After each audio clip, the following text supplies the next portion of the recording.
Welcome back to Ask a Coroner, inside the Coroner's office, the podcast where we answer the questions people have always wanted to ask about death investigations. I'm Mark Hammond, Boyd County Coroner. And I'm Bailey Rucker, Deputy Coroner. And we have a special guest today, and you are? Kaya Hammond. This is Kaya Hammond. And Kaya is going to sit with us through this today. She wanted to learn what we did, so I brought her along, and she gets to listen and see what's going on. Have your seat, baby. Thanks, Kaya, for being here today. Our special guest.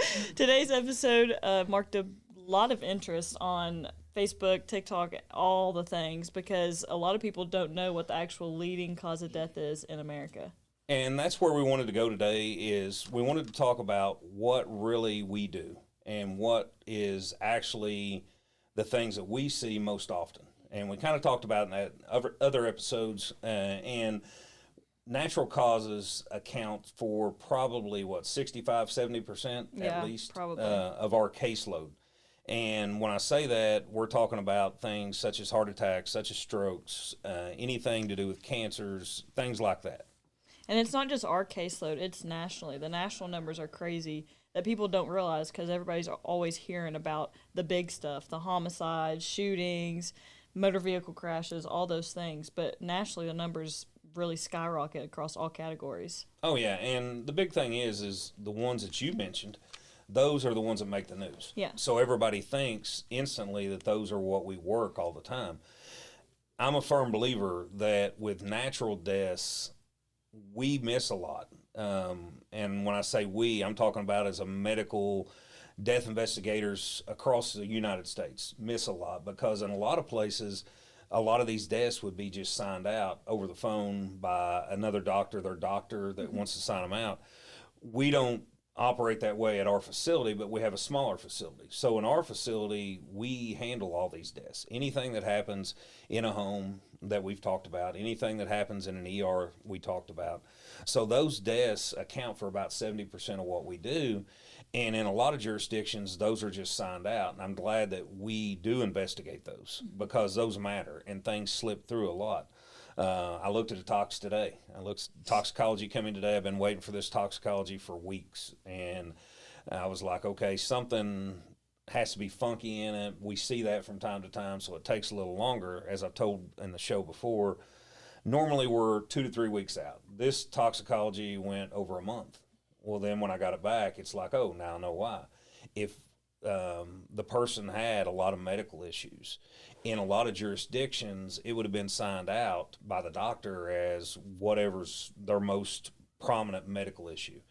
What we've learned about a lot of natural deaths is they don't kill you on the front side. You die because you've had this disease on the back side for a long period of time, whether that be heart disease. And whoever guessed heart disease, it's heart disease. It's number one. It's right? number one. It's number one. And with heart disease, we're looking at about 690,000. 680. 680. Yeah, about that.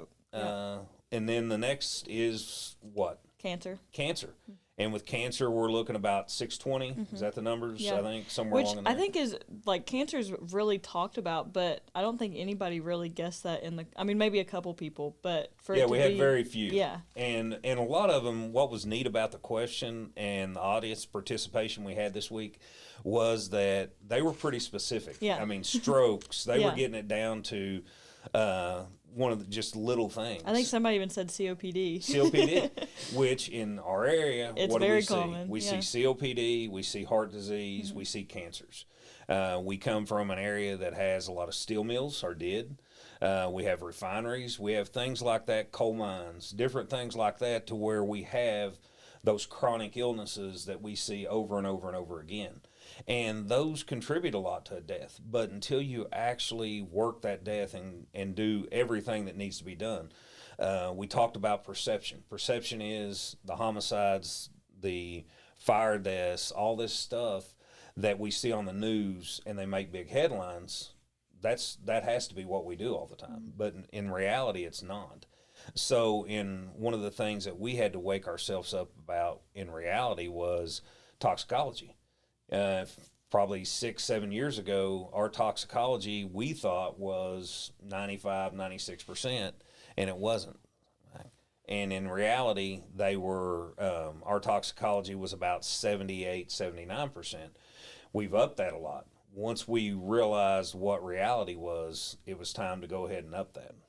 And that makes a big difference. Yeah, and I think that was like a common misconception that we talked about in previous episodes, where a lot of people think that we also only respond to those big news scene deaths. But we're on most of our cases, like you said, are the natural deaths where we're going to people's homes that have had heart attacks or people that have passed away in a hospital. So perception of just us being on scene as well is what contributes to all of these people thinking that a leading cause might be something else. Exactly. And the third leading cause is we look at unintentional injuries, and that could be a number of different things. And then we get into things like strokes that happen, and all those go into our natural death pile. And the good thing about us is one of the things that our office does, where it's small, is we are able to do a natural death form. That natural death form is actually used by people that we normally don't respond to inside the hospital. The funeral homes, the hospice. We look at all the nursing homes. And when we look at all those, they fill out forms. So they are great partners when it comes to helping us because we track all that. We can usually look at that, and that's about 1,200 deaths a year that happens just in our county. And with that, what I think's neat is, number one, it saves us a lot of time because we can match those up before we sign a cremation. The second thing is it lets us know exactly what we're seeing in the county when they die. Now, you got to take into account we do have a hospice center here, and the hospice center has a lot of deaths that occur there that are out of county. And just for future reference, we're probably going to try to have somebody come in here on about hospice, because I think hospice is very important. Yeah. And we would like to have somebody as a special guest and do a show nothing but about hospice, because we get a lot of questions when it comes to that. And hospice is very good partners with us. So I want to maybe look at that later on, because I think that's important. Yeah. And I want to go back to something else that you mentioned, in that some diseases hit people in the back end, not the front end. So some of our cases, or a lot of them really, are maybe past drug users that eventually die at an older age due to like heart disease or something like that, the drug use may have been a contributing factor to, but it wasn't an overdose that actually killed them, which is another misconception. And you're exactly right. If you look at like somebody that had myocarditis is a big word that mainly means an infection in the heart. That occurs a lot of times with drug users, and they may survive that over and over again, but eventually they develop some type of heart disease, or they die from some type of heart ailment because of that. And we always relate that back. It's not necessarily the main cause, but it's a contributing factor of their past drug disease. We look at hepatitis. Hepatitis C is huge in this area because of the drug abuse. Now, one of the things that's really helped that is like the needle exchange and things like that. And a lot of people, that's a big controversial thing that we're not going to get into at all. But what it does is, on the back side of that, a lot of times it helps when it comes to spreading the hepatitis and spreading the hepatitis C that we see. But if that's not treated, what ends up happening is they have liver failure, which in turn they end up dying at a young age because of the liver failure. So that becomes another big component to when we look at cases, and I write that as a contributing factor many times on a death certificate is the hepatitis C that people have. So another thing, we mentioned like the news and maybe the media distorting things, but also a lot of people focus on like true crime, like junkies, stuff like that, movies, all that stuff that, again, distort this perception on the only thing that's investigated is the homicides and things like that. So how big of a factor do you think movies and things come into play? I think it's huge. I call it the CSI effect. Everybody, when CSI was on TV and as a kid and on through my younger years, I watched that show like crazy. Yeah. Of course, the one out of Las Vegas was I my still favorite. do. It's good. And so, in turn, what we saw was mainly homicides and deaths like that. It wasn't anything else because that's what makes TV. Uh, what was interesting was one of the audience participants said with an answer back to about the natural deaths and about the what we're talking about today was that she was from over in Ohio and she worked EMS and she could probably count on one hand how many times she saw a coroner Yeah. and at a death scene, and that just blows my mind because I couldn't imagine when the call comes in that just you write that off as a natural death because I could name hundreds of different probably death certificates that I've signed that we come in and think, okay, it's a natural death, but then we get in doing an investigation and we realize real quick somebody's messed up their medication. Their kidneys weren't working right and didn't filter things out right, which in turn caused their death because they had a buildup of drugs. It's not just about the drugs though; it's about other things that happen, such as somebody could turn into a homicide. Everything that we look at, you can't go in with blinders on and you can't go in just in a tunnel vision.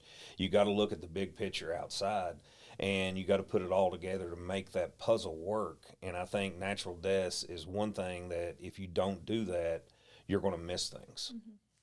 So that leads to like the my next question on the topic of the TV. I think, or do you think that people are more afraid of the rare deaths than what are actually killing people on a daily basis? Oh, I do. I think when you look at that, that's where a lot of people they'll kick the can down the road. Yeah.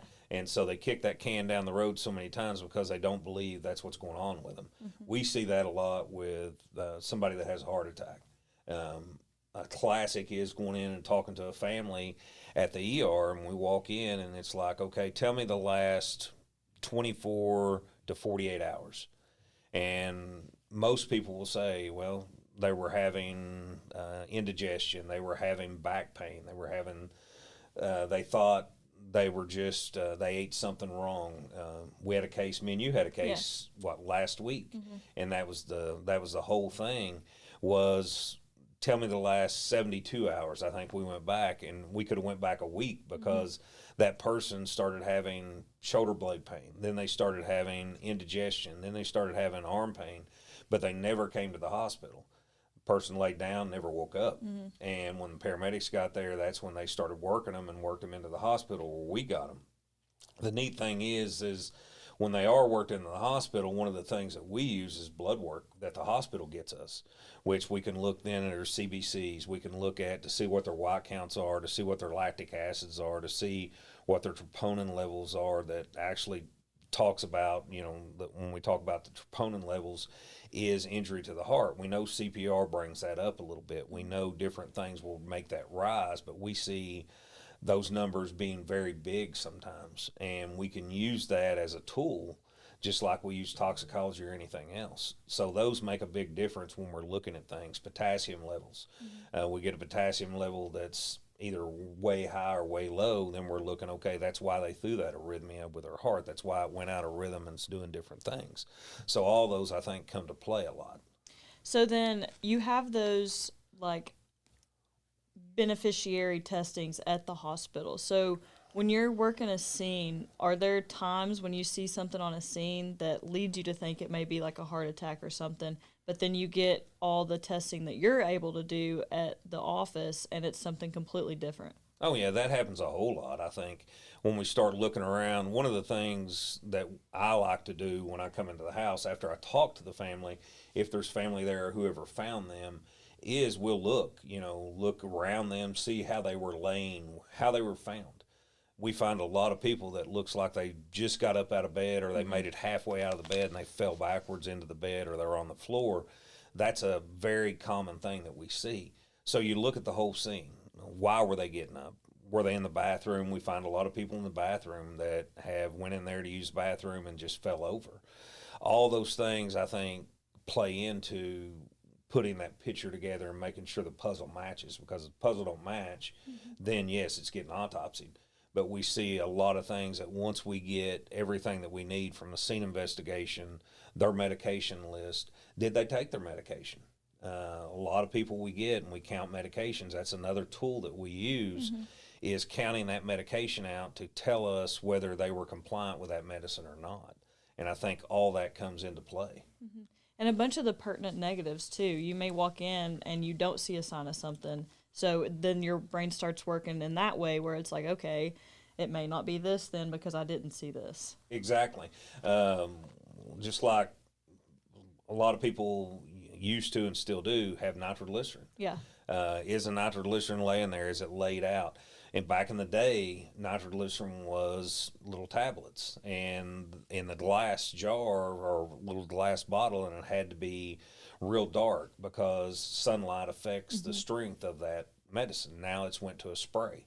As a medic, I thought that was the greatest thing in the world, because trying to get that little pill under somebody's tongue and let it dissolve and everything else, now you got to spray. So we start looking for things like that, because there's a lot of times when we talk to families, one of the things they tell us is we start going down the list. Do they have high blood pressure? No. Do they have diabetes? No. Do they have breathing problems? No. But then we see a list of medications over there and we're like, okay, I thought he had or she had high blood pressure. No, she takes that pill every day and her blood pressure stays fine. Well, to us, that's an indication that probably they've got some heart disease. Yeah. We look at somebody's feet and see if they've got a lot of swelling in the feet, things like that we're looking at. This time of year, breathing problems are huge. You see that working in the ER, is that all of a sudden you get an uptake on shortness of breath like crazy coming into the ER, because people starting to have congestive heart failure and things like that really wouldn't be having it. But with the weather changes and how it changes, a lot of times we see that uptake in those. And I think one of the, like, not biggest signs, but something that I really learned stepping into this field, I was like, why does nobody ever have clothes on? But that's also a sign. Like, some people, it could be an overdose, it could be something completely different, but some people get that hot flash right before and they start, taking their clothes off, trying to make themselves feel better until they eventually pass. But that was something that I never even thought about until I was like, geez. And we see that it happens all the time. We see that forever. Yeah. And it's like when you walk in, especially when you go back to overdoses, is people used to think like the movies. Yeah. You talked about TV. Let's put them in the shower. Yeah. Let's put them in the shower and let's throw cold water on them. Let's put ice on them. We found ice everywhere on people in their groin and everywhere. And when we look at that, it's like, okay, now it's the same thing when people get heart failure or they can't breathe. We find those people a lot of times like they will be half on and half off the bed, and their legs will be dangling over the bed. That's called tripoding. And a lot of times we find people in a tripoded position. If you're a paramedic and you come in, or an EMT, and you see them in that position, they're sitting here trying to get a breath and they can't. The people that we see die like that is a lot of times they were on the side of the bed and they fell backwards. Well, 9 times out of 10, when you start looking, okay, they have albuterol treatments for breathing. They have all these things sitting there beside their bed that they were trying to get to, oxygen. We see a lot of people with CPAP machines, but they're not using them. They're non-compliant with their CPAP machine. Being non-compliant with a CPAP a lot of times will cause you to go into different arrhythmias. That's one of the number one causes for atrial fibrillation, which atrial fib, you can be fine unless your ventricles try to keep up with it. Well, we see that a lot. So that to us, that's a sign. To us, we're looking for things like that. So why do you think it feels like overdoses are the leading cause of death, even though that they're not? And overdoses aren't talked about in the news as much unless some violent thing happens with a specific drug or something. If you go back, and I've been through all the overdose craze. I've been through the pill mills. I've been through the heroin. I've been through the methamphetamines and things like that. And when you look at those are what makes the news. Those are what people want to know. Kentucky puts out they have a task force on overdose deaths. So every year, here comes all the data out.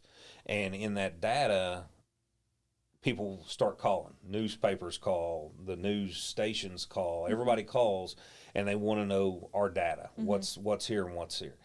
And in reality, our numbers are way down. But numbers being down don't sell papers, don't sell news, don't sell anything else. And it's great that our numbers are down, but we track that every year. And, we went from the COVID years, we were hitting 70 overdoses in a year. That's a lot for our county. And now we're back down to where we're down to normal. And when I say normal, 45 is still a lot. Quote unquote normal, yeah. But it's what we see. So when we look at that, that's a big thing. Yeah. So in reality, the overdoses is what makes the news. The heart disease doesn't make the news. The person that died from diabetes doesn't make the news. The cancer patients doesn't make the news unless they're young. So all these things that people die from are truly what we work 80, 90, or probably 80% of the time, 70 to 80.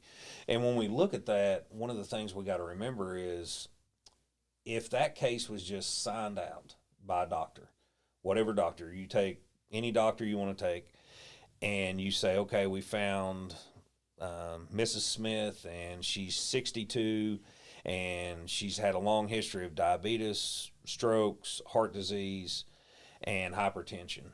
And that doctor's going to say, okay, I can sign that out.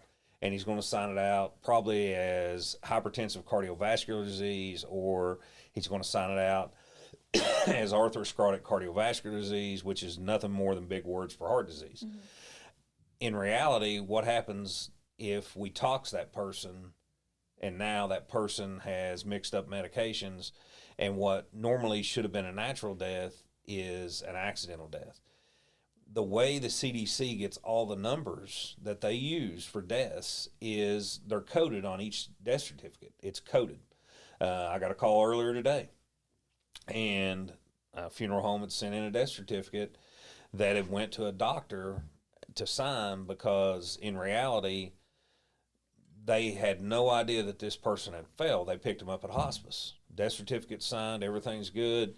It makes it to Frankfurt. That death certificate got kicked back because the doctor had put on there as a secondary that person had fallen and had a brain bleed. So now that death certificate is kicked to me. And now that death certificate will be signed as an accident instead of a natural death.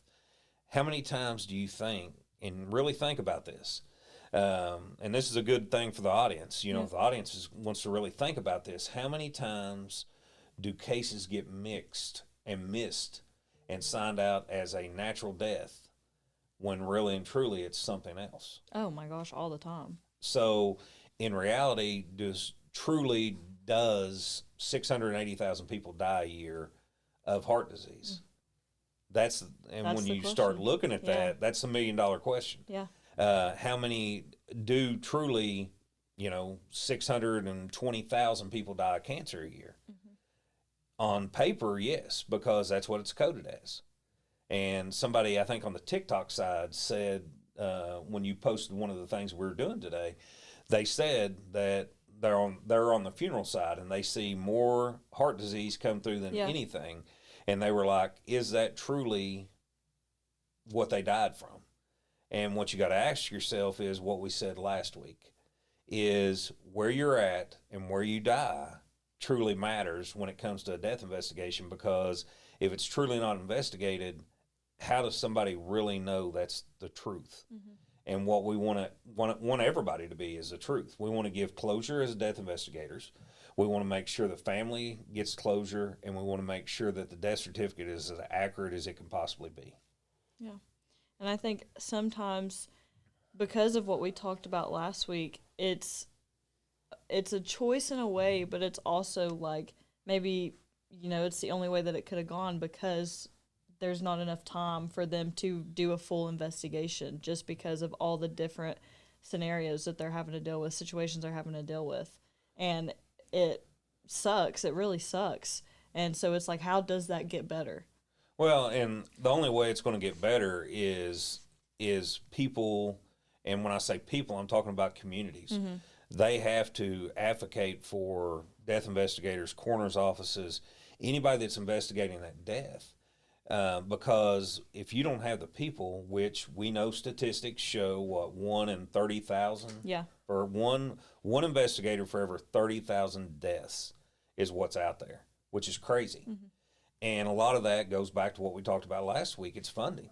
A lot of offices only have X number of dollars to work through. That's all they've got, and they can't do anything else. So in turn, that's what they use. And this is where it goes, is it goes back to funding. And would they, if they had more investigators, would they be able to investigate those cases to make sure that it's done right? Okay, so we have all of these misconceptions or different perceptions on what the leading cause of death might be and what people really think that we investigate or what we go out on. So what does a typical day for you actually look like compared to what people think it looks like? So a typical day for me, my last shift that I worked, before my shift started at 8 o'clock, before 9 o'clock, I was working a death out of the hospital. That death took me probably a couple hours to work. Then out to the office. And when I got there, the first thing I had to do was make sure there was no cremations to be signed. Nobody was waiting because, as you know, there's people all the time that come in our office. And they want to talk to the coroner, they want to talk to a deputy, they're there to pick up different reports, things like that. Once that was done, we put the person in the morgue. We shot a little more pictures to make sure we didn't miss anything. And in turn, that person we did toxicology on. So we got another hour working there. So now we're 3 hours into that death. Now I'm back at my office and I'm typing up all my report. I want to make sure that the report gets done. The office manager, she is getting medical records if we don't already have those. We want to make sure all that is tidied up and put together before we do anything else. So we're probably 4 hours into that death, and that's a natural death.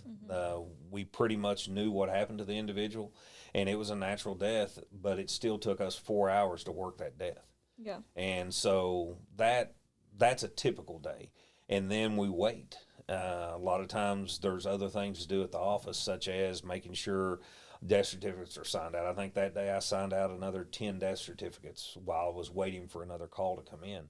So all this stuff happens, and my phone rings probably 100 times. Yeah. And in between all Just a that, couple hundred, it's all right. so in turn, that's a typical day for us. And we may run 3 of those deaths.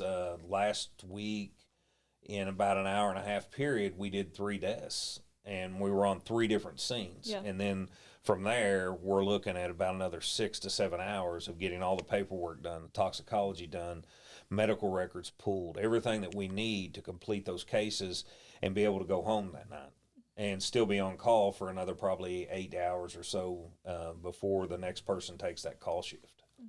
And that's so a typical day, you really can't describe anything as typical because it changes every day. There might be one week where we work 13 deaths and then another week where we only have 2, or one day where we work 4 and the next day have none. And all of those like deaths are different also. You might have all naturals, or one day you might have 2 car crashes. It's just there's nothing really typical in a day. New Year's Day, for instance. New Yeah. Year's Day started out as a vehicle accident with a fatality, and that was right at 7:30, 8 o'clock. So Yeah. it started the shift off, boom. From there, we went to a suicide, and from there, we went to a natural death, and then from there, we did an overdose. So we did all that just in one day. So it just depends on what is, and you're exactly right. It depends on what the day is. Our normal month, when you look at a normal month, we look at probably over 150 natural deaths that come in that we don't investigate, that we still have to look at. We sign out roughly about 75 cremations, and then we investigate another anywhere between 25 and 27 deaths as far as actual open up investigations. That's a normal month for us. Some offices will double and triple that, with more population, and the bigger the office, of course, the more they're going to work. So with our office, though, that's our typical. Let's see a typical month in Boyd County Coroner's office. So with those, and we've talked about in previous episodes how you work a case from start to finish on various scenes, stuff like that. So, how many times do you go into a scene and you could say that you know exactly what happens? Never. Yeah. And the reason I say never is I never want to back myself into a corner. I No never want to assumptions. assume Yeah. anything. I want to, and I think I told you this when you started, is don't assume anything and let the evidence follow where it's going to lead you. Because if you watch everything and you go in with an open mind, that that right there is going to let you investigate that case like it needs to be. We deal with people from the richest to the poorest. We can deal with somebody that has the biggest criminal history in the world. That's not what killed them. Now, it may contribute to their death when you look at why, Yeah. different things that happen. But in reality, that's not what killed them. And they deserve the same investigation as anybody else. And so, without that thorough investigation, then you're going to assume why somebody died. You're going to assume that this caused their death, and it may be something totally opposite of that. Yeah. And I learned that the hard way. And I share this story all the time. When I first started and I had to, or my grandma died, and she had medical history. I mean, it was a 13 chapter book. She had everything wrong with her. But it ended up, because we talked to her, we found out that it was actually an overdose. And I share that story all the time, that I had to learn you never judge a book by its cover, or just because you know somebody, you never know what they actually died from. And that's exactly right. And that's why we talks people. Yeah. There's a lot of times that I'll get back and I had an elderly lady that died in a chair.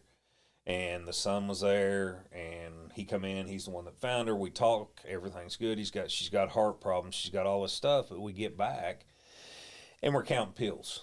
And we get to Xanax, and she's missing like 50 or 60 of those. I mean, they should have, there's a huge number missing. So I call him back and I'm like, hey, listen, we really need to talk about this. And he's like, well, she's had a nervous problem for a long time.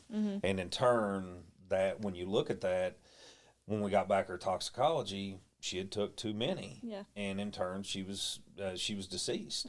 So we do see that a lot. And your story is no different than probably 100 stories out there. Yeah. But at other offices that are so busy that they have to take those through intake and then say, okay, the doctor's going to sign, boom, it's done. That's where we're missing cases. That's the ones that slide through the cracks that we need to figure out a way, whether that be extra funding, extra investigators, whatever, that those don't slide through the cracks, because those are the ones that say, okay, now there's 680,000 heart disease, when that number could be a lot lower if they truly had an investigation. And I think another thing that we see a lot is that families get wind of something maybe, or they watch a lot of the TV, they've seen something before, and they automatically think a death might be suspicious, and which we do too. We're always going to assume, it's a murder until proven otherwise. So how often do families view all deaths as suspicious that you deal with? A whole lot. Yeah. We hear that all the time, and we get calls all the time still. After somebody dies, we get a call of, well, I think that somebody did this to them, or I think somebody did that to them. And we get those from police agencies and everything else from silent witness lines. I'll go back and pull an older case, and I'll look through it to make sure we didn't miss anything. And it's like, well, this is what it is. And this is why it's this way. And I think with the investigations that we do, we don't miss a lot. And if I do have any type of questions, it wasn't long ago I had a question. I held a death certificate for probably 4 months. And do we think somebody did something? Maybe. Can we prove somebody did something? Not a chance. End result is this is what happened at the end of the day, and this is how we have to rule that death. It's kind of like at a hospital when a doctor, something happens with a procedure. There's a big difference in knowing the manner and cause of death and litigation. Yeah. We don't get involved in the litigation. We determine why somebody died. If whether it was a mistake or not a mistake, this is why they died. We're not in the litigation part of it. So a lot of families will reach out going, hey, we want to sue because of this or because of that. Here's the cause and manner of death. It's up to you what you do with that. This is what's on the death certificate. You can have open records for my case file, whatever you want to do. But this is it, and we leave it at that a lot of times.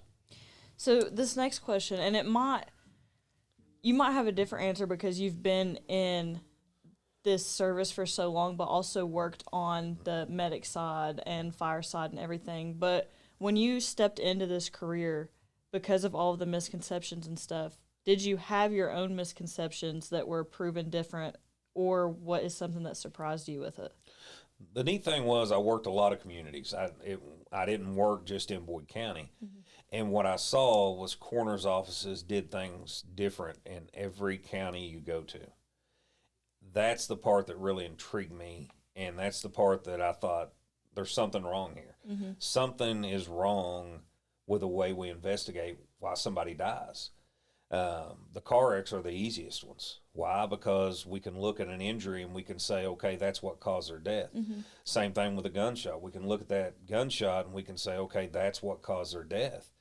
With a natural death, we can't do that a lot of times. Or different deaths that we see, different scenes. As a medic, you see a lot of different things in different communities. And one of the things that I really wanted to do when I came into the coroner's office was make sure that a death was investigated, that it was investigated as unbiased as it possibly could be, and the truth comes out. If those three things happen, then we're good at the end of the day. And that's what I've always lived by as we went on and moved on forward with this. Okay, so that's all the information that... It's a lot of stuff. Yeah, it is. So now we'll top it off with some questions from the public that we got this week. This question, well, they're both actually from Richard Stevenson this week.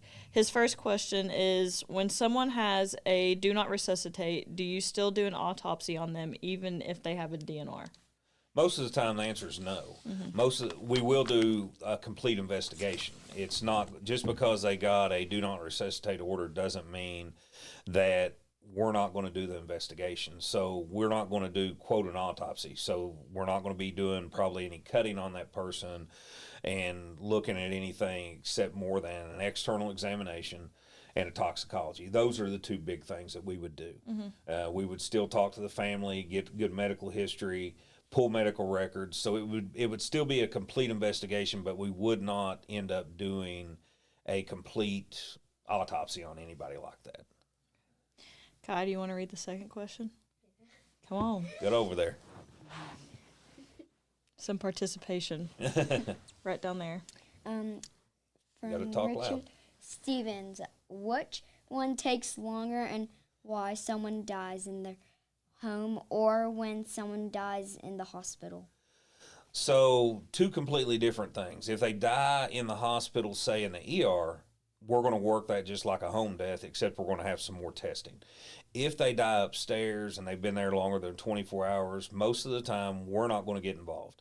So that death certificate is going to be signed out a whole lot quicker. The hospital is going to sign that. Whatever doctor that is actually the physician that worked on that will sign that, and usually that occurs within 5 to 6 days. If we're doing that death investigation, then you're looking at 2 to 3 weeks before we sign that out, because we're still going to do toxicology and things like that. So that's where the time difference comes in a lot of times. And that's a statute, isn't it, where as soon as your testing is back, you have 5 to 6 days to sign it out? All the testing has to be back, and I've got 5 to 6 days to sign that death certificate. So that's one reason I do death certificates usually twice a week. I'm in there at least twice a week signing death certificates, because death certificates hold up a lot of things. They hold up people being able to get into bank accounts, to be able to do probate court, to close just different matters, even as little as getting the life insurance. They have to have that death certificate. So I try to move those along as quickly as I possibly can. Okay, that's both of our questions for today. We talked about a lot of stuff, a lot of good stuff, and if you guessed cardiac issues, you were right this week on our poll on all the social medias. The neat thing is we love the participation we're getting out of the audience that we have. Our Facebook page is up to over 800 people now. As far as following it, TikTok's up big time. Yeah, it's at 1,800, I think. So please engage with whatever we're putting out. We try to post a couple of times a week. Remember, we're back to where we're doing one episode a week, so we'll get that out as soon as we can to you all, and thanks for watching. Thank you. Nice. What do you think? Wasn't that awesome? You're going to be all over Facebook. You'll be on TV. Your mama's probably going to kill me with the way you look on TV. She's a cutie pie. Good job. You She'll did. catch that. She'll catch the audience. I Oh, can yeah. tell you that much. What do you think? You like it? Uh-oh, is that weekly thing now? Welcome back to Ask a Corner inside the Coroner's office, the podcast where we answer the questions people have always wanted to ask about Yep. death investigations. Yep. I'm Kaya Hammond, and this is Mike Hammond. That's our special guest right there. And Howard. Who else is going to be and then and this is Ask a Corner. Make a guest appearance.